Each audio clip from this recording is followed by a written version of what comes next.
Hi, I'm Snellana and I'll explain about the second part in R.A.C.E model for management process, which is A for action planning. So, under the subtopic, we are going to look into three contents, which are the goals, objectives, and strategies. I will explain about the goals and objectives, while the strategies will be explained by my friend Khadija. After we have collected the data from our researchers regarding the issue, the next thing that we are going to do is make up a plan that could possibly assist in solving that issue. Thus, in order to provide the direction for the strategic plan, we must set up our goals to see the bigger picture of what do we have to do to solve the issue.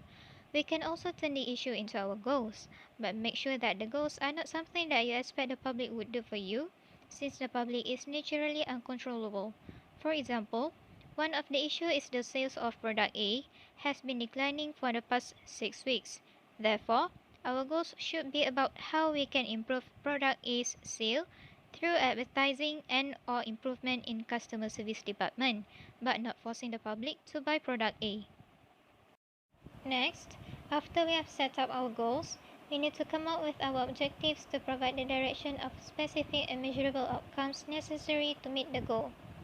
As you can see, our objectives should be much more specific than our goals. A good objective has these four criteria, namely end and not means to an end, measurable, time frame, and identify the public. What does it mean by end and not means to an end is that in our objectives, we must put our expected outcomes or results, not how we can reach that outcomes or results. In this criterion, there are three aspects that would be good to focus on, which are the cognitive, where we focus on capturing the awareness, understanding, and remembering of the goals, attitudinal, where we develop the attitudes that we need to have in order to achieve our goals by reinforcing good attitudes and or changing negative attitudes, and behavior, where we establish the behavior towards achieving those goals by reinforcing good behaviors and or changing bad behaviors. Besides that, it is recommended that our objectives are measurable by engaging only in strategies and tactics that actually contribute to larger organizational goals, so that we could pay close attention on whether the issues are progressing towards our desired outcomes or becoming worse.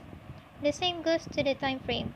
By keeping an eye on both measurable and time frame, if another issue arises while we are executing our strategies, we could identify the root of the issues much sooner, with much more conciseness in an organized manner.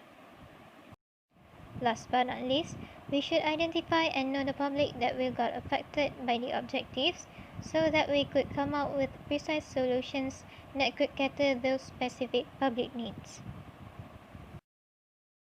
Finally, there are three levels of objectives, which are the output, outtakes, and outcomes. The output objective is the lowest level among these three, where it focuses on the effectiveness of meeting the strategies. It is helpful to measure output objectives because they provide a good indicator of how well the strategy has been implemented. As Lindemann 2003 says, this is actually a means to an end, as it gravitates more towards the strategizing part. Just like what I've mentioned earlier, the strategizing part will be explained further by my friend Khadija soon after this.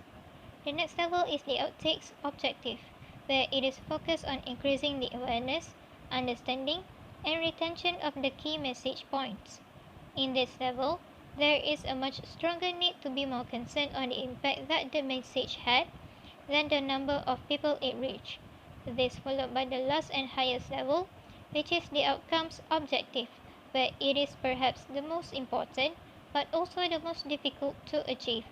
For example, to increase behaviors by 30%, attitude needs to increase by a higher level, let's say 50%, and awareness by an even higher level, which could be 80%.